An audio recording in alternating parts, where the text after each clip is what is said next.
wageni wetu kwa niaba ya mganga mfawizi wa wilaya ya Manyoni, lakini pia kwa niaba ya mganga mfawizi wa hospitali ya wilaya ya Manyoni na kwa niaba pia ya executive wa hospitali ya wilaya ya Manyoni, kwa maana ya mganga mfawizi, katibu kiongozi na muuguzi mfawizi. Sisi tunawashukuru kwa ujio wenu na tumepokea zawadi ambayo imegusa mioyo ya wajawazito na wazazi waliojifungua.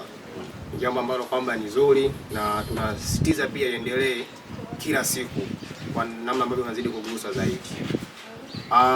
Katika vitabu vya dini pia tunaamini kwamba ibada njema ni ile ambayo inawasaidia wahitaji. Kwa hiyo pia tunawashukuru pia kwa hilo ambao kwamba umegusa mioyo ya wajawazito, lakini pia imeonyesha kwamba pia tuko jamii moja na tunashirikiana kwa pamoja, kwa sababu pia imetokea idara tofauti na kwetu, lakini hiyo pia inasadifu kwamba kuna ushirikiano mkubwa sana kati ya idara moja na idara nyingine. Kwa upekee zaidi kwamba pia nizidi kuwapongeza na kuwasikizia pia na kuwaomba kwamba siku nyingine pia mrudi na tutawapokea kwa mikono miwili. Lakini pia kwenye hospitali yetu tuna vitengo vingi.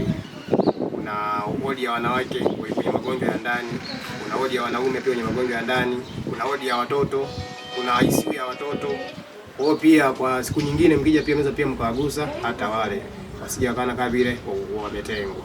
Kwa hiyo mimi sina mengi zaidi, nawashukuru sana na Mungu pia awabariki. Karibuni tena.